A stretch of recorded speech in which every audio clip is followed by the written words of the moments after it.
mga boss, Toyota Hiace GL Grandia. Papalit tayo ng transmission fluid yan. Ito yung mga ganito, parehas lang din sa ano to, sa Fortuner. Halos 4 liters lang din magamit natin to. Tapos ATF natin dito, WS. Yan, tinakbo niya boss, 80 plus.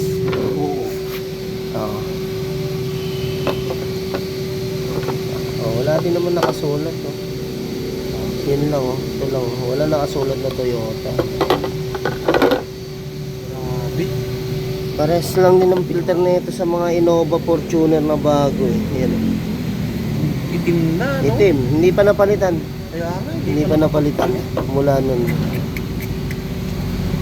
Grabe. Saan mo ba yan? Mission pa lang to. Boss, papalitan na rin natin itong differential oil ng Hiace boss na 2020 model. Dito tayo nagsasalin.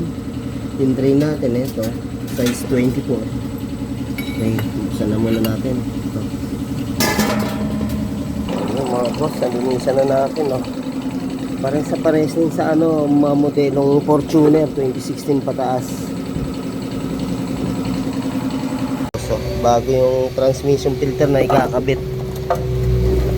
Tapos ito na yung oil pan natin, yan, no? Kasama mga magnet. Ayun na mga boss, nakakabit na rin. Ayun mga boss, ayun na, nakakabit na yung filter natin. Tapos dito tayo nagsasali mga idol. Ayun, kita nyo yung size 24 na yan, may nakalagay na WS. Yan. Kaya yan, WS ang gagamitin natin na ATF. Yan, nasa bandang likod lang yan ng transmission, right side. Tapos yung filter natin yun.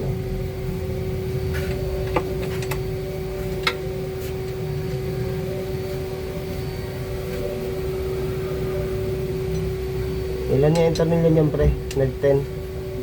Tapos may size 10 yung transmission filter na tatlo. Yun, may galit na. Sa mga bagong Innova Fortuner Hiace, pare-pares lang po yan. Tapos, no? Ayun yung pinagsasalina natin na yung size 24 po yan, WS.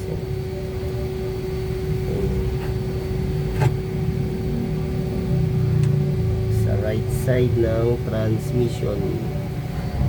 Okay, pupunta naman tayo sa differential. Papalitan natin yung differential oil. Ito na yung ATF, ang itim, no? Sa 80k mileage ang tinakbo. Itong Hiace boss, GL Grandia. Sasalina na namin. Kumuha kami ng imbudo tsaka yung mahaba na hose papuntang transmission. Okay, buksan natin yung ATF.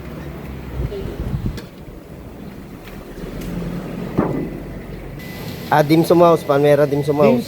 Palmera Dimsum House. Yun yung palatandaan natin ng original na ATF. So, may ano pa, may lock pa rin. Salin tayo. Salin na tayo mga idol. Mas maganda yung nakikita ng ating mga cliente yung paano ginagawa. Sa ano, legit. Legit, original. Yan mga boss.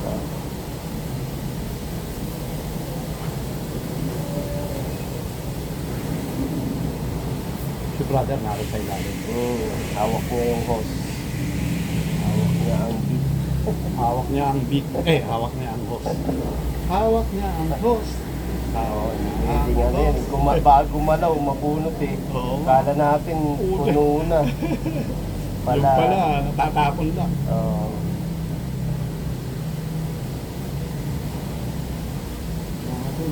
Parang strawberry.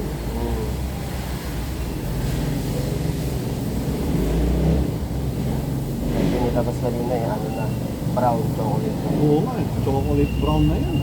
Actually, parang itim na nga eh. Oo. Hindi na chocolate brown. Ramdam ko yun eh. Parang hirap ng mahon. Pag tumagal-tagal yan, delay ka na yun. Delay na yung shift. Ang tagal, oo. Nakadrive ka na eh, Oo. tagal pa ako gumalaw. Naramdaman ko siya parang sa ahunan. Oo, Hindi siya katulad nung ano na ang bilis. yung dati. Oo. Kaya babalik na yan. Siyempre. Hinga na siya eh.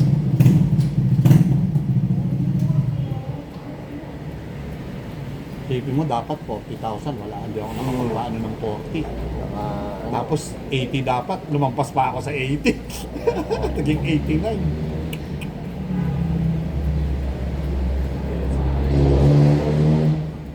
maaga ka pwede magpalit nito. Ano? Ito.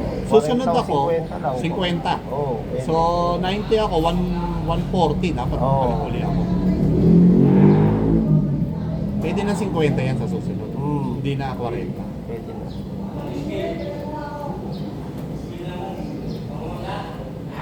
Ito naman kadalasan mas nakakasira transmission yung ano, nasusunugan ng fluid. Sabi ko nga, importante kasi talaga yun. Oo.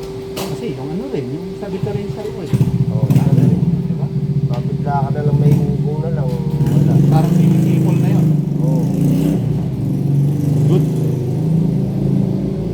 Tapos ang 4 liters mga boss.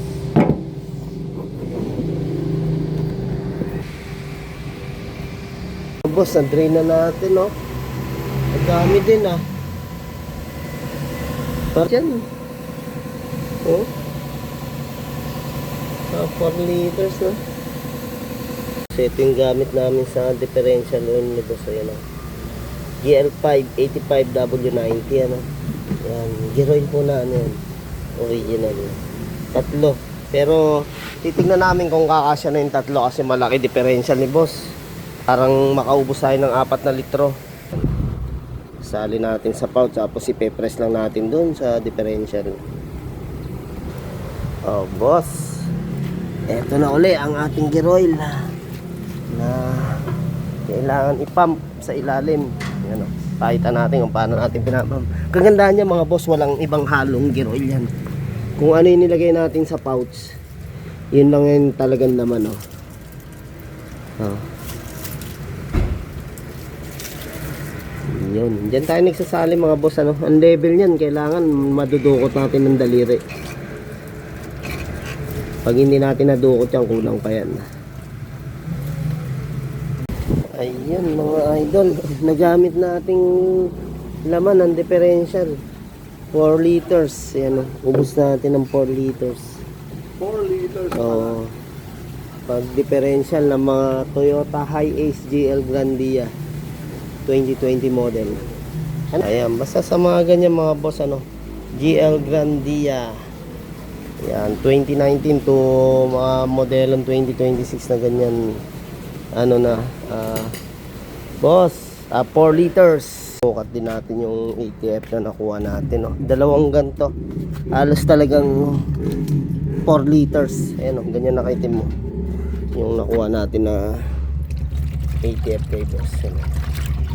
Kaya maganda talagang palitan ng transmission fluid natin mga boss. Ano lang, 50 to 60. Yung kay bossing kasi nag 89 na yun. But ano to, 50 to 60k mileage, mapalitan natin yung mga automatic transmission fluid. Yan, eh. Change na rin natin, tsaka differential oil. Ito ginamit natin ng WS mga boss, ano. WS na po to. Ayan, no? Kahit ano na siya, D4D, WS pa rin. Ayan. Tapos yung gear oil natin, differential gear oil, yan. Ayun, okay. Siyempre, bago natin paalisin yung sasakyan, kailangan naka-start muna ng ano yan, 5 to 10 minutes. Para bago natin ano, nag-circulate yung fluid sa loob mga boss, bago umandar.